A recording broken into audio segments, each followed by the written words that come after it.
What's going on, guys? Fun with Knives back again.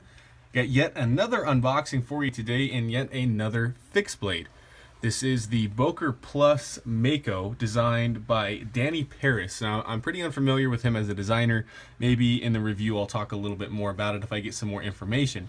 But a little reason why I chose this knife, I have a very specific set of wants or needs that I have in a fixed blade and the role I'm going to put this one into. I like neck knives, sure. I like sub 3-inch, fixed blades sometimes for certain tasks. But I see a lot of people calling companion blades or whatever word you want to use these 5 and 6-inch blades. And honestly, I don't have a need for that personally. When I'm going outside or doing some work, in the backyard or out hiking, or maybe I'm around the campsite and it's just fairly light work, I don't really see a need for the knives that are in that kind of size range. And maybe that'll change as I kind of grow as a knife collector, a knife user. But I found that I need something over the Azula 2 size, as in this. This has been my main kind of small task outdoor blade, and it's performed awesome. But honestly, that's a small blade. And something similar like this CRKT Pangolin, they're great blades, but they don't do everything I need to, almost. But this knife here, got the nice Boker Plus box here with the foam. Take that out. Paperwork here. I love how Boker Plus, at least, they just present their products so well. It's in this hard cut foam. Everything fits perfect. It just looks way more quality than the price point that you paid for. If someone just showed me this knife and asked, how much does this cost? I don't know, $100, $150. You don't know. So this knife, I think, fits the bill for me as an adventure companion. When I go outdoors, it's mainly to, catch the scenery, do a little bit of a workout, just kind of mess around and have fun. And I'm not necessarily, batoning a lot or, wood processing. And this kind of knife, I think, is going to fit that perfectly. So I'll take everything out. I'll show you guys. I did mess with the clip a little bit already, so the hardware is just kind of loose in there, but we'll leave that in the box. Move this out of the way. So what you get is your Boker Plus kind of tech lock. I'm not sure what else to call that, but you do have a Kydex sheath that we'll talk about, and here's your blade. Beautiful knife. Something just called to me about the kind of black wash finish they got on it. The orange color is pretty cool. The handle shape I thought was going to be ergonomic, and boy was I right. This thing is supremely ergonomic. It fits my hand like a glove. It really does. It's similar to the Manix 2 in a lot of respects, where I think I could use this thing all day. And of course, this is my initial impressions. I'm definitely in a honeymoon phase with this knife, but I'll give you guys the specs real quick and we'll get into why I think I'm going to love this knife so much. We have a 4-inch blade. Your cutting edge is going to be a little bit less than that, probably around 3 3/4. Your handle length is 4 inches, giving you a 8-inch overall length.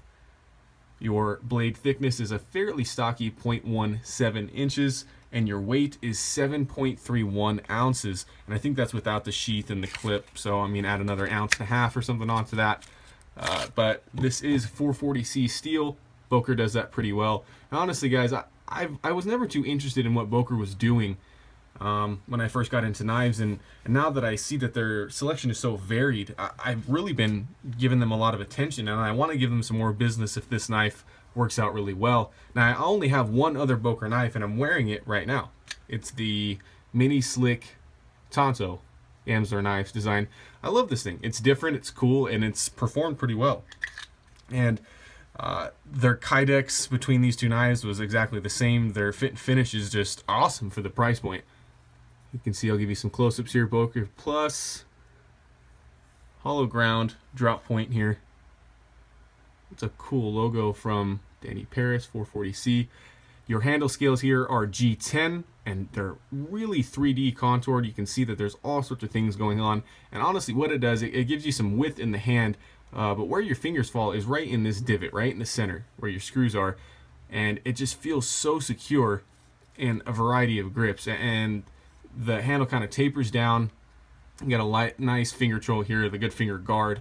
I'm not worried about going over that if I had to do some sort of piercing something. And it seems like it'd be a good slicer despite that fairly thick blade stock. The blade just is really attractive to me. I like these big bellied knives or these wide knives. And you have some orange G10 surrounding the blade tang there. Here's the jimping on the back. Kind of an interesting divot they've cut out in there. It's not too sharp, but I could tell if I had to really dig into this, it's going to leave some marks in your thumb. You can see that, maybe just a little bit. It's not too much to complain about. The sheath on this thing is awesome. It's Kydex. You got 3 grommet holes. Really simple, really thin. I like that. And it fits in there perfect. I love when they have that audible snap. There's a place for your thumb to push off. And honestly, guys, it's a little bit too tight right now, but I would rather it be that than too loose. Because you guys know these Kydex sheaths are always gonna loosen up over time. As you withdraw this knife and put it back in its sheath, 100 times, it's gonna fit a little bit differently in 6 months from now than it does right now. So I'm glad we're starting off with a nice fit. There's no rattle whatsoever. I'm in love with the sheath and the knife, guys. I'm really excited to take this outdoors, do any sort of in the backyard kind of work. And honestly, this might be a good EDC fixed blade. If I wanted to throw this on my belt, I think it would perform admirably at least. Now, the only problem I have with this knife, guys, I love the design, the ergonomics, the blade, the 440C's decent enough for me, is this clip here. It came with 2 screws to align with the holes and probably these 2 grommet holes on the sheath.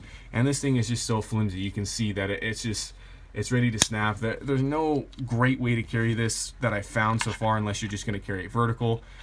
So I'm hoping this fits on a backpack, because that's usually where I carry my kind of hiking companion knife. So that's the only problem I see. Maybe I'll be wrong. Maybe this is going to be just perfect, but it just seems a little bit Walmart quality for such a well-designed knife and sheath. So we'll see. But guys, that is the Boker Mako. It's a knife that I haven't seen on YouTube or anywhere very much, and I'm hoping I'll bring it a little bit more exposure. And I'm definitely planning to give Boker more business, like I said. I think they have some great options for fixed blades. They recently came out with the Wildcat Karambit knife. There's just interesting things that are a little bit different. I think this knife's different from the SE4s of the world or the Rat 3s that would perform just the same, I think.